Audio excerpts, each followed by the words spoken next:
Bonjour à tous et donc merci d'être présent pour ce webinaire donc qui va traiter de la curation de contenu et on va voir justement à quoi sert la curation et notamment la curation sur le web. Donc je me présente rapidement, donc, je m'appelle Mathieu Rouard, je suis chargé de développement chez Scoopit et donc je suis en présence de Benoît Lamy qui va animer ce webinaire avec moi, qui va rapidement se présenter. Bonjour à toutes et à tous. Merci beaucoup pour votre présence et votre participation aujourd'hui à ce webinaire sur la curation. Je vais co-présenter avec Mathieu une partie de cette présentation. Suite à la brillante introduction de Mathieu sur les origines de la curation, qui vous en dira un petit peu plus sur d'où ça vient et d'où vient cette notion qu'est la curation. On parlera ensemble des objectifs de la curation. Et on va regarder aussi quelques bonnes pratiques avant de regarder enfin quelques exemples. Et puis on essaiera à la fin, si le temps nous le permet, de prendre quelques questions pour pouvoir voilà, échanger un petit peu. Mais bien entendu, et comme d'habitude, si on n'a pas le temps de répondre à toutes les questions, n'hésitez pas à nous envoyer des mails. On va partager nos coordonnées. Et bien sûr, toutes les questions que vous posez aujourd'hui dans le chat, et on vous invite bien sûr à en poser autant que vous voulez, et ben on y répondra soit aujourd'hui, soit un petit peu plus tard par email. Voilà, merci beaucoup et bon webinaire. Donc en termes de timing, on est ensemble pour 20-30 minutes, je pense, le temps qu'on fasse la présentation et du coup qu'on réponde à vos questions à la fin. Donc comme le disait Benoît, alors attendez, juste passer la slide. Hop. Comme le disait Benoît, on va commencer par les origines de la curation de contenu. C'est intéressant aussi d'avoir un petit historique et de voir d'où vient le terme aussi pour mieux l'appréhender. Donc en fait, la curation, en latin, c'est d'une origine latine, ça veut dire prendre soin d'eux. Et en fait, le terme a été démocratisé, notamment aux États-Unis, dans le monde en fait des musées et des expositions. Et en fait, l'idée, c'était le curateur avait pour mission de superviser les choix en fait des pièces à mettre en avant lors d'une exposition, que ce soit des tableaux, des peintures, etc., ou des œuvres, et surtout aussi d'amener en fait le contexte et l'éducation nécessaire justement à la compréhension de ces œuvres. Donc en fait, voilà, on commence un petit peu à comprendre d'où ça vient et ça fait aussi sens dans une logique de web, dans une logique digitale, pour voir pourquoi aussi on utilise ce terme de curateur, de curation de contenu sur Internet. Donc pour faire le lien justement avec le web, qui est ce qui nous intéresse aujourd'hui, un des premiers rôles du curateur, ça va être en fait voilà, de rester informé sur les meilleurs contenus qu'il va y avoir, sur les thématiques, sur des domaines qui vont être définis, de détecter aussi justement des nouvelles thématiques, des nouveaux contenus, des nouveaux articles. Donc vraiment faire une veille assez poussée. Donc ça va être voilà, d'observer le web, de capter les signaux et après de faire un tri justement sur tous les contenus, sur toutes les thématiques que vous pouvez trouver. Et donc c'est vrai que cette partie tri, cette partie recherche, elle va se complexifier un petit peu avec le volume de contenu que vous allez avoir sur le web. On parle souvent d'infobésité, qui est le terme en fait qui représente justement cette tendance, dans le sens où c'est des chiffres qu'on utilise assez souvent, mais qui sont assez marquants, je trouve, où on va avoir aujourd'hui plus d'1 milliard de sites web, 6000 tweets par seconde, 2 millions d'emails, voilà, 4,6 milliards de pages en 2016. Et c'est des chiffres qui sont en constante augmentation. Donc voilà, en gros, vous allez avoir de plus en plus de sources et il va falloir justement toujours faire cette veille constante. Donc ça va clairement complexifier ce travail-là. Et ça reste un vrai sujet pour les entreprises, pour les organisations qui se doivent justement d'être au courant de tout ce qui se passe. Et dans cette logique d'infobésité, il y a aussi de plus en plus de médias. C'est vrai qu'avec, on le verra dans la slide suivante, mais avec tout ce qui est les réseaux sociaux, les blogs, les plateformes comme Scoopit aussi qui vous permettent de prendre la parole assez facilement. En fait, la publication va clairement être à la portée de tous et n'importe quelle personne aujourd'hui peut devenir un média, peut avoir une caisse de résonance assez énorme avec des médias type Facebook, Twitter, LinkedIn, etc. Et donc, il va aussi falloir voir un petit peu ce qui se passe sur tous ces médias-là. Et donc ça engendre aussi cette augmentation de volume que vous allez avoir dans votre veille au quotidien, dans la curation de contenu que vous allez faire au jour le jour. Donc voilà, ce que je disais précédemment sur la partie réseaux sociaux notamment. Il y a de plus en plus de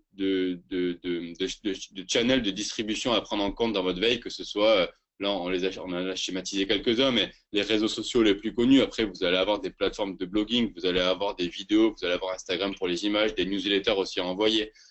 Avec des réseaux sociaux d'entreprise, avec Yammer, etc. Chaque réseau va avoir une spécificité, va avoir des cibles propres, etc. Donc, il faut vraiment aussi appréhender tous ces réseaux-là pour être le plus présent possible. Et quand on veut faire une curation de contenu assez développée, il faut vraiment pouvoir avoir une vision claire sur tous ces différents supports. Donc ça, c'est super important à prendre en compte et il faut vraiment garder en tête toute cette toile qui compose justement les réseaux pour faire de la curation de contenu au quotidien, quoi. Donc une autre partie assez importante de la curation, on en reparlera tout à l'heure, on montrera aussi des exemples, ça va être l'insight, en fait, qui va être la valeur ajoutée que vous allez apporter à la curation. Et donc en fait, c'est vrai que si on reprend un petit peu la slide précédente où on était sur un point de vue un peu plus historique, où le métier du curateur historiquement, c'était d'aider à la compréhension justement des œuvres qu'il y avait dans les musées ou dans les expositions, ça prend tout son sens. Où en fait, l'idée de l'insight, ça va être d'aider à la compréhension d'un article, d'un contenu que vous avez trouvé sur le web, pour justement voilà, aider à la compréhension de vos lecteurs, apporter un petit peu votre pierre à l'édifice et votre valeur ajoutée. Donc cette partie super importante, l'insight, l'analyse que vous allez en apporter. Mais on en reparlera justement tout à l'heure où on vous montrera aussi des bons exemples pour que vous puissiez ensuite vous aussi le développer et devenir justement, même si vous êtes sans doute déjà un expert de la curation. Alors, merci Mathieu pour cette belle introduction. Et donc, vous l'aurez bien compris, hein, la curation, c'est pour résumer avant tout détecter des contenus que vous jugez pertinents, les enrichir de votre point de vue et les diffuser. Donc, on va regarder un petit peu tout ça. Et avant d'entrer dans le détail, ce qui est intéressant, c'est de regarder qui sont les curateurs et quelle forme peut prendre la curation. Donc déjà, pour revoir un peu qui peut faire de la curation, on note aujourd'hui que la curation, c'est en fait l'outil qui est utilisé par pas mal de personnes, mais également aussi d'entreprises, d'organisations et de collectivités. On va rentrer un petit peu plus dans le détail tout à l'heure. Mais la curation, c'est plus simplement une personne qui diffuse de l'information. C'est aussi le jeu de sociétés, d'organismes qui vont avoir un réel besoin de communiquer. Donc, ce qui est intéressant, c'est qu'au vu de ça, c'est que cette communication, avec la démultiplication des médias, comme le montrait Mathieu en introduction, on va devoir la faire sur plusieurs supports. On va pouvoir choisir différents supports. Aujourd'hui, on trouve de la curation complètement sociale sur les réseaux sociaux. On voit typiquement des gens qui partagent leurs trouvailles, des médias, des sociétés, des collectivités qui partagent de l'actualité sur les réseaux sociaux. Donc, c'est une première forme de curation qu'on consomme un petit peu sans s'en rendre compte. On savait peut-être certains d'entre vous ne savent même pas que ça s'appelle de la curation. Mais voilà, il y a une sélection de liens, d'actualités, de médias qui est diffusée sur différentes plateformes sociales. On va également trouver de la curation sur des sites, des blogs, et on va généralement trouver cette curation sous des sections qui se cachent sous le nom de news, actualité, veille, tendance. Des fois même le mot curation est utilisé, mais derrière ça, c'est vraiment de la curation de contenu qui se cache. C'est de l'actualité qui est sélectionnée, qui est digérée, qui est analysée, qui est rediffusée. Et un autre exemple, c'est pas bien sûr exhaustif ici, mais c'est la création de newsletters de curation, qui peut vivre en parallèle d'autres curations, d'autres types de curation. C'est inclure de l'actualité sur des rubriques de tendance dans le sein même de newsletters qui vont être envoyés à des clients, à des partenaires, à des lecteurs. Donc on va trouver également sur ce type de média qui est de la newsletter, de la curation et de l'actualité. Donc ce qu'il faut retenir de ça, c'est qu'aujourd'hui, les curateurs et la curation, elle prend plein de formes différentes. C'est fini le temps où on pouvait qualifier de curation simplement des fils d'actualité positionnés sur des sites ou simplement ce qui était publié sur les grandes plateformes de curation.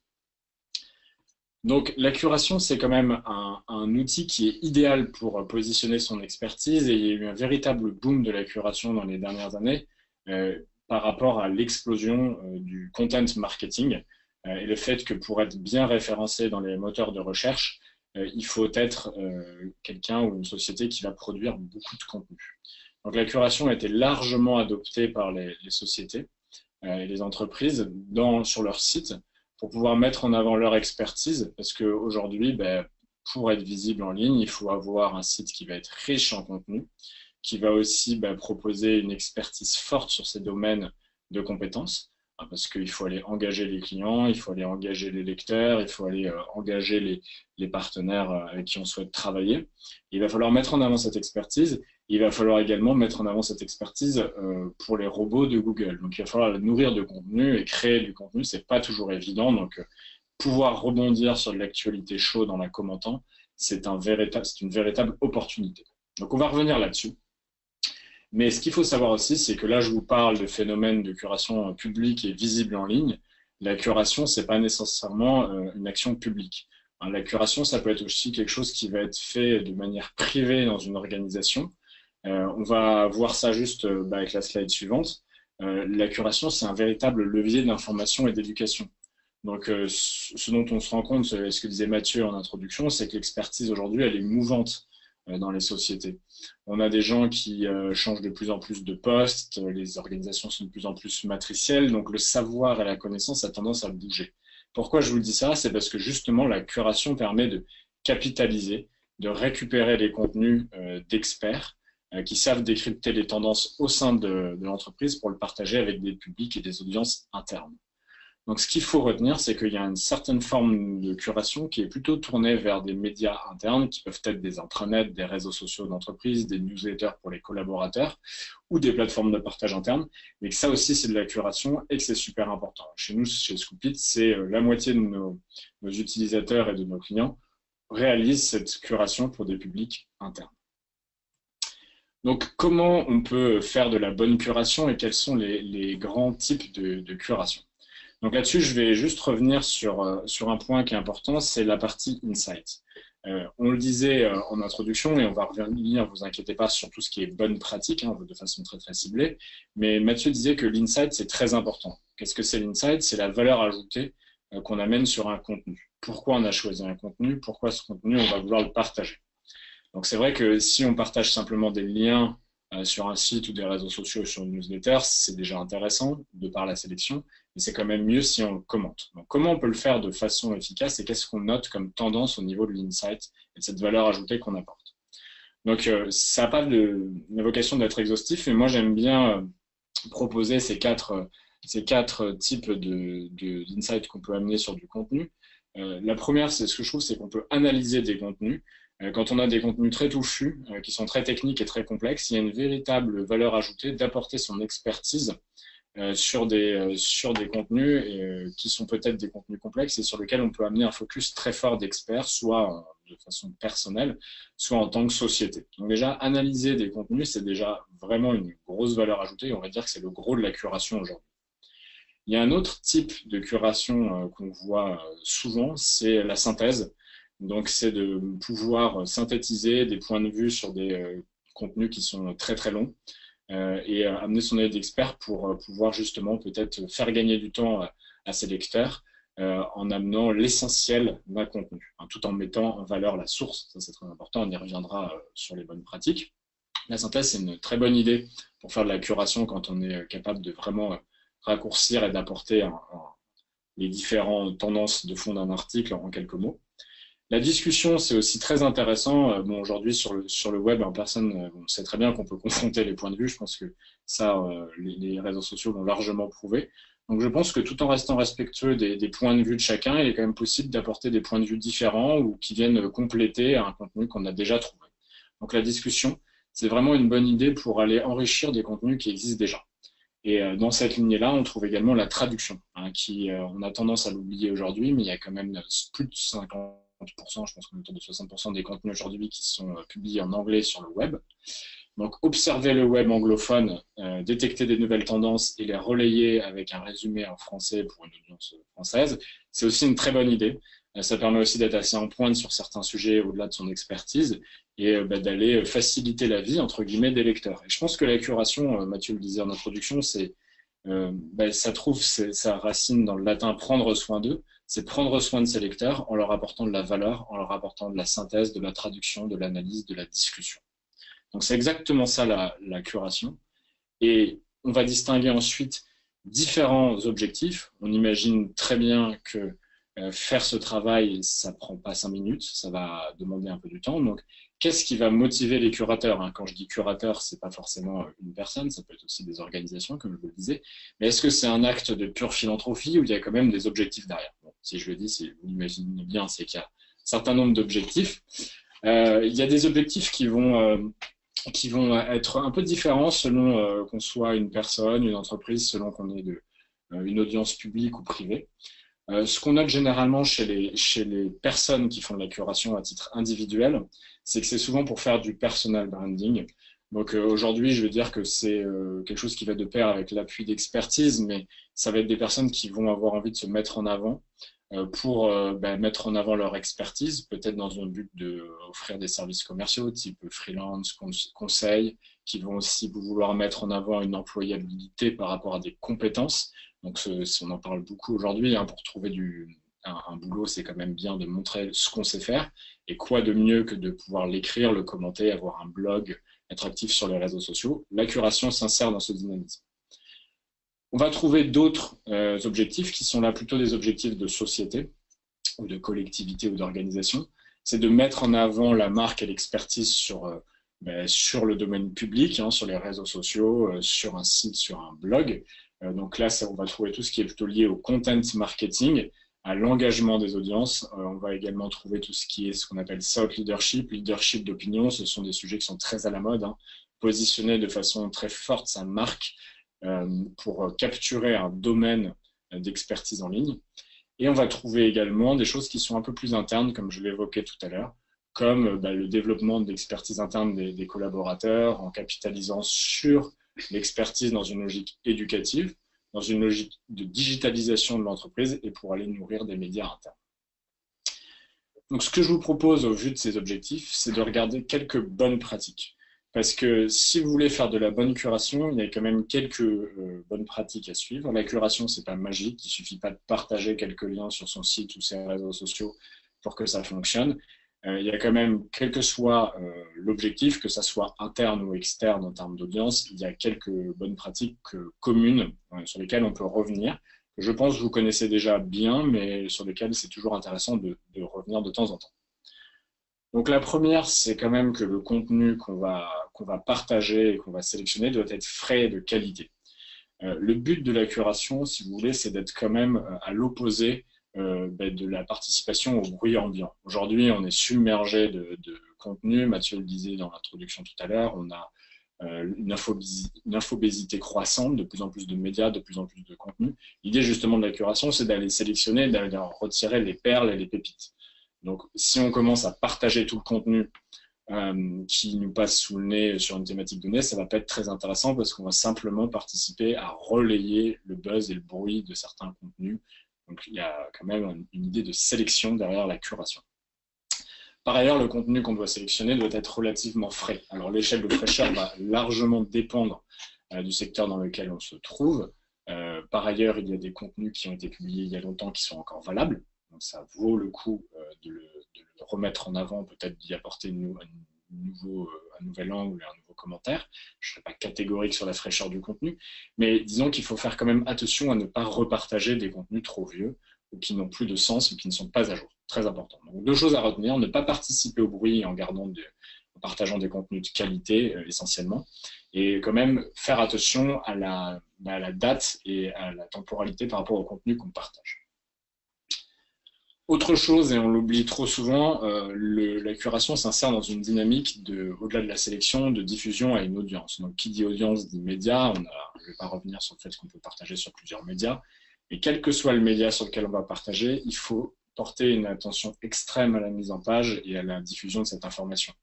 Donc, le but de la curation, comme toute publication de contenu, c'est d'être lu. Et c'est, je pense, ça va un peu de soi, mais c'est important de le rappeler, plus la mise en page est soignée, plus le contenu aura de chances d'être lu. Donc aujourd'hui, c'est très important de mettre en forme le contenu, de soigner les titres, de soigner le visuel, d'ajouter un commentaire qui va être clairement identifié sur le contenu qu'on a sélectionné. Donc là, je vous ai mis quelques exemples, 2 exemples de pages de curation qui ont été réalisés avec Scoopit et qui sont d'ailleurs en marque blanche dans cet exemple. On voit que les contenus sont quand même très très visuels. et permettent d'être consommés assez facilement et qui vont aussi permettre, on va y revenir, d'être relayés par les lecteurs assez facilement. Parce que l'idée, c'est quand même derrière tout ça, de mettre en avant une expertise. Donc si on peut aussi être mis en avant par ses propres lecteurs, c'est une belle opportunité. Autre bonne pratique, c'est de toujours citer sa source. Alors, c'est une règle d'or en curation, et c'est une règle d'or, je pense, de manière générale, quand on publie du contenu, que ce soit en curation, quand on écrit un mail, quand on écrit un tweet, un blog post, quand on va chercher les idées de quelqu'un, quand on mentionne une partie d'une publication de quelqu'un, il est très important de citer la source. Donc ça, c'est quelque chose qui est d'ailleurs en standard sur Scoopit, on y reviendra. Mais le contenu doit mener à l'intégralité de la ressource. Et c'est d'ailleurs très vertueux de le faire parce que ça permet aussi d'engager les influenceurs, d'engager les auteurs que l'on cite, qui seront peut-être contents de se voir cités et qui viendront peut-être vous approcher ou qui seront peut-être d'ailleurs d'accord pour vous repartager sur eux-mêmes leurs réseaux sociaux. Donc deux exemples par rapport à ça, de curation sur Scoopit, qui par ailleurs, lui, encore une fois, par défaut, reprend les sources, puis c'est quelque chose de valeur sur laquelle on est très attaché, c'est que cette curation soit faite de façon intelligente et légale, donc en partageant le lien vers l'article original, des contenus dont on fait la curation. Alors, au-delà de la source, ce qui est très important, c'est avoir une courte citation, oui, c'est bien et tout à fait légal. Un copier-coller intégral de l'article, non. Donc, pourquoi on ne fait jamais de copier-coller intégral de l'article sur la curation, mais simplement une mention, un court extrait d'un article? Deux raisons. D'une part, pour la propriété intellectuelle, et c'est très important. Et d'autre part, c'est parce que Google déteste le contenu dupliqué. Par ailleurs, si on est sur un mode de curation publique, donc ça peut même être néfaste si on va copier-coller l'intégralité de l'article. Donc, encore une fois, et Mathieu reviendra là-dessus tout à l'heure, Scoopit borde cette pratique en ne proposant que quelques lignes du contenu original qu'on a tout à fait le droit de citer et qui n'est pas du contenu dupliqué.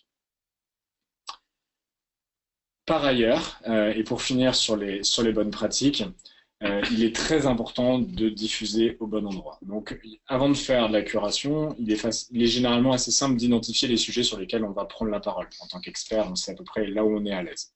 Mettre en avant des contenus, rendre les contenus visuels, bon, ça, les gens sont plus ou moins à l'aise avec ça. Donc, peut-être qu'il y a, pour certains d'entre vous, un peu un travail à faire sur comment enrichir un article de façon visuelle, de façon efficace. Mais diffuser au bon endroit, c'est une vraie question à se poser au début de la mise en place de son système de curation. Est-ce qu'on va mettre en place de la curation sur un blog, des réseaux sociaux? Et si par exemple on choisit les réseaux sociaux ou un blog et des réseaux sociaux, dans quelle rubrique de blog on va le faire et sur quels réseaux sociaux on va partager? Est-ce que moi, je vais partager mes meilleures recettes de cuisine sur LinkedIn? Je ne suis pas sûr que ça intéresse mon audience sur ce média particulier. Peut-être que ça y trouvera plus de sens sur une rubrique de mon blog qui sera sur la cuisine et qui sera sur bonne idée de recettes ailleurs sur le web. Donc pensez à ça, pensez à qui va lire votre contenu à quel endroit et où est-ce que c'est le plus pertinent de diffuser votre contenu pour être le plus efficace possible. Et maintenant, je vais laisser Mathieu vous présenter un peu ce que fait Scoopit en termes de curation pour illustrer un peu nos propos. Donc du coup, pour faire le lien avec Scoopit, justement, que vous utilisez sans doute tous, ou alors vous avez pour ambition de l'utiliser, Scoopit, en fait, ça va être une solution de curation intégrée. Donc le schéma l'explique un petit peu, mais on va aller découper justement les grandes étapes de la curation de contenu pour que vous appréhendez bien justement ce terme de système intégré. Donc la première partie de la curation, ça va être la découverte de contenu. Et comme on le disait précédemment, donc avec ce contexte d'infobésité, vous avez X milliers de sources à devoir découvrir au quotidien. Si vous deviez passer votre temps sur les réseaux sociaux, sur Google, à essayer de trouver des sources, ça prend beaucoup de temps. Et donc là, l'idée avec Scoopit, c'est justement d'aller, via un système de mots-clés, d'aller découvrir du contenu pertinent par rapport à vos mots-clés. Et notre système de recherche va aller en fait scanner le web et vous présenter via justement un index dans lequel on récupère toutes les sources pertinentes justement dues aussi à nos utilisateurs, où on a plus de 4 millions d'utilisateurs aujourd'hui. Et donc vous présentez les sources pertinentes par rapport à ces mots-clés-là. Et donc après, une fois que vous avez justement trouvé un article intéressant, bien entendu, il faut lire l'intégralité de l'article, parce qu'on se rend compte que il y a beaucoup d'articles qui sont partagés parce que le titre vous semble intéressant et la photo aussi, mais quand vous partagez un article, quand vous faites de la curation, vous vous engagez aussi à ce que ce qu'il y a dans le corps de l'article soit pertinent aussi. Donc, faire bien attention à lire l'intégralité pour ensuite aller le repartager. Mais donc ça, c'est super, aller automatiser justement cette découverte de contenu. Il faut aussi utiliser d'autres types de recherche. On utilise notamment une bookmarklet qui vous permet d'intégrer aussi des articles que vous découvrez via d'autres moyens. Type, vous êtes sur les réseaux sociaux, vous trouvez un super article, vous pouvez l'intégrer à Scoop.it aussi via ce biais. Et il faut aussi, bien entendu, rajouter un petit filtre humain avant d'aller partager vos articles sur une page Scoop.it, sur un blog ou sur les réseaux sociaux, pour bien valider justement la pertinence de ces contenus-là, quoi. Donc après, la deuxième partie, une des plus importantes, ça va être l'éditorialisation du contenu que vous avez découvert. Donc c'est vraiment là où vous avez clairement une valeur ajoutée en termes de curation pour apporter justement une compréhension de l'article à votre audience. Donc là, vous le voyez sur cette petite box que vous connaissez chez Scoop.it, où en fait, comme Benoît le disait, d'un point de vue légalité, on va aller générer une courte citation qui est à droite sur l'image, où ça commence par les cursus à Bac+5, etc. Ça va être la citation. Chez Scoop.it, on la génère automatiquement, que vous n'ayez pas du coup à vous soucier, à vous dire est-ce que c'est trop court, pas assez court, etc. Est-ce que j'ai bien mis la bonne citation? On le génère automatiquement. On va aller laisser le lien dans cet exemple où c'est un article du monde.fr. Et après, ce que vous avez à faire, c'est à gauche, c'est rédiger votre insight. Donc, je ne vais pas revenir sur ce qu'est l'insight parce que Benoît l'a très bien fait, mais ça va être la valeur ajoutée où là, c'est l'explosion des diplômes, big data, etc. Où là, vous apportez justement la compréhension nécessaire. Vous allez éduquer vos audiences en y apportant votre expertise. Ensuite, une fois que vous avez fait ça, comme Benoît l'a dit, la distribution sur les réseaux sociaux, vous allez dire cet article, vu sa thématique, etc., je vais le partager sur mon profil Twitter, Facebook, LinkedIn, mon réseau social d'entreprise, où à chaque fois, vous allez aussi pouvoir y apporter un contexte différent en fonction si vous faites un tweet ou un message sur LinkedIn ou Facebook, peut-être que vous allez l'éditorialiser un petit peu différemment. Donc, on vous permet aussi de faire tout ça dans la solution. Donc là, on vous permet vraiment de tout éditorialiser assez facilement pour ensuite pouvoir le pousser sur le support que vous avez défini.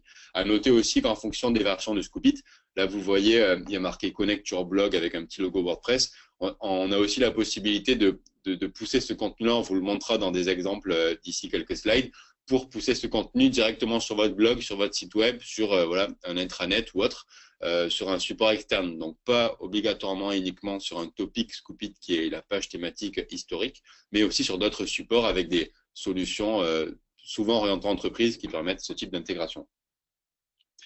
Donc, après, la dernière partie, ça va être cette notion de partage-distribution. Donc, c'est super important de distribuer sa curation pour lui donner le plus de visibilité possible. Donc, comme je disais, on peut le distribuer sur un hub de contenu, site web, topic, etc., intranet.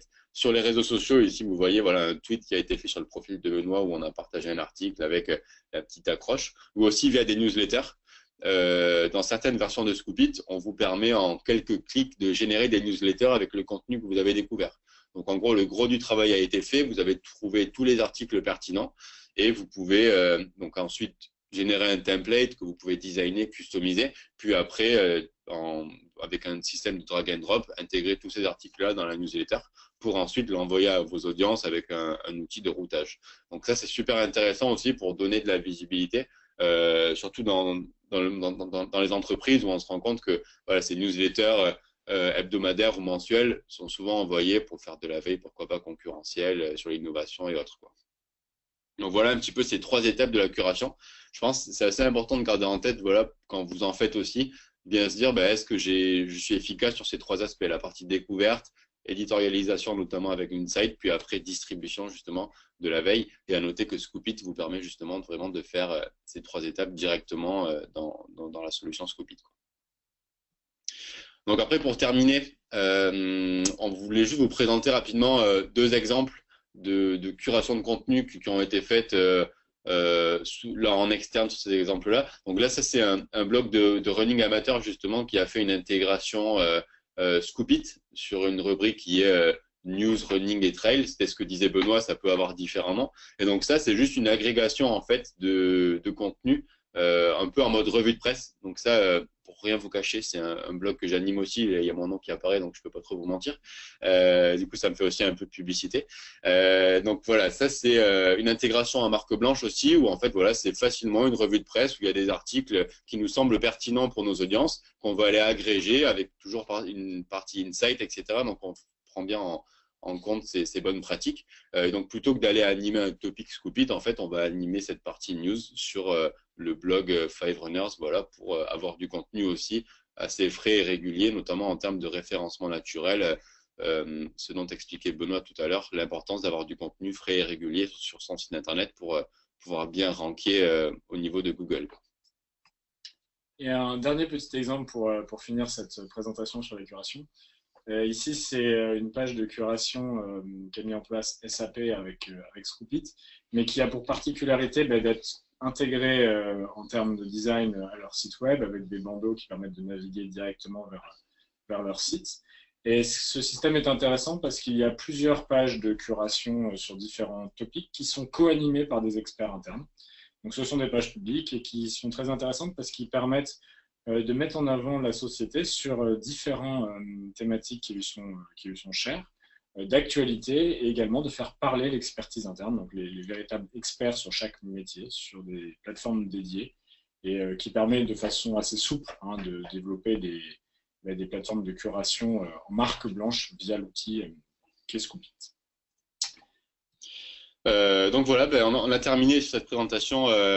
On a tenu 30 minutes à peu près. Donc n'hésitez pas si vous avez des questions à nous poser directement depuis la plateforme pour qu'on puisse y répondre. Après, dans tous les cas, vous avez nos adresses mail directement sur la slide. Donc on peut continuer l'échange. D'ailleurs, je me suis trompé sur l'adresse mail. J'ai mis 2 fois l'adresse de Benoît. Donc mon adresse, c'est mrouard, comme mon nom, @scoop.it. Mais vous pouvez dans tous les cas contacter Benoît, ce sera pareil. Vous pouvez aussi nous suivre sur les différents réseaux sociaux.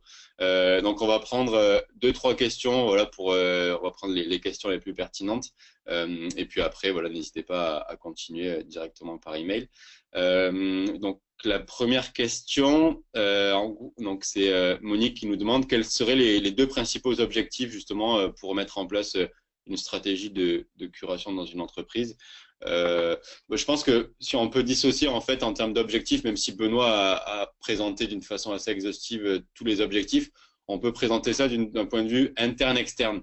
C'est vrai que d'un point de vue interne, l'objectif principal, ça peut être partager de la connaissance dans une entreprise, vu que l'expertise est de plus en plus mouvante, etc. Aller utiliser des hubs de contenu, en fait, des endroits où vous allez stocker de l'information pour les salariés, où chacun peut aller collaborer sur des thématiques précises, type innovation, concurrence, etc.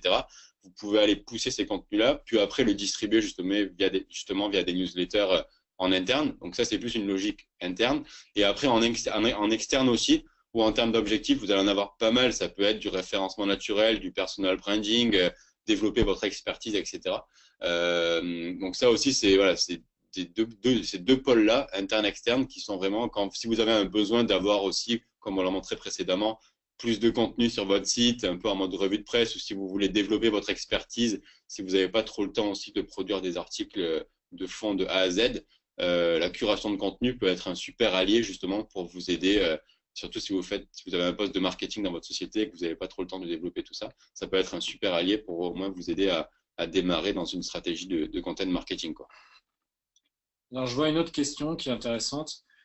C'est la question de Denis sur combien de temps prend la curation. Donc, c'est intéressant comme question parce qu'il n'y a pas forcément de standard par rapport à ça. Ça va dépendre pas mal du média que vous souhaitez adresser avec la curation, ça c'est sûr. Que faire un blog post de curation va prendre plus de temps que faire un tweet ou un post Facebook de curation. Bon, l'idée, c'est sûr qu'avec des outils tels que Scoopit, qui sont connectés sur des plateformes tiers ou qui permettent de faire de la curation sur Scoopit en tant que média aussi, ça permet d'aller plus vite parce que vous êtes guidé sur les étapes à remplir, parce qu'il y a des intégrations avec ces systèmes qui permettent de diffuser automatiquement. Bon, peut-être pour vous répondre un peu plus concrètement, c'est sûr que pour un blog post de curation, il faut compter 1 heure, je pense, pour sélectionner un bon contenu, le travailler en termes d'insight et visuellement, ce qui est quand même très intéressant en termes de création de contenu. Pour faire de la curation en interne, ça peut être très rapide, mais je pense qu'en 15-20 minutes permettent de sélectionner un contenu et de l'enrichir et de le diffuser assez facilement. Sur les réseaux sociaux, ça peut être très très rapide, de l'ordre de quelques minutes aussi. Hein, l'importance va plutôt se résider dans la sélection du contenu. Donc selon le type de média le système de curation qu'on a mis en place, la curation va faire gagner du temps et va prendre plus ou moins de temps selon la longueur de ce qu'on souhaite ajouter au contenu. Bon ben voilà, merci à tous en tout cas. N'hésitez pas, comme je vous disais, si vous avez d'autres questions, à nous les poser sur Facebook ou Twitter ou par email. Merci à tous en tout cas pour votre présence et on vous dit à bientôt. Au revoir. Au revoir.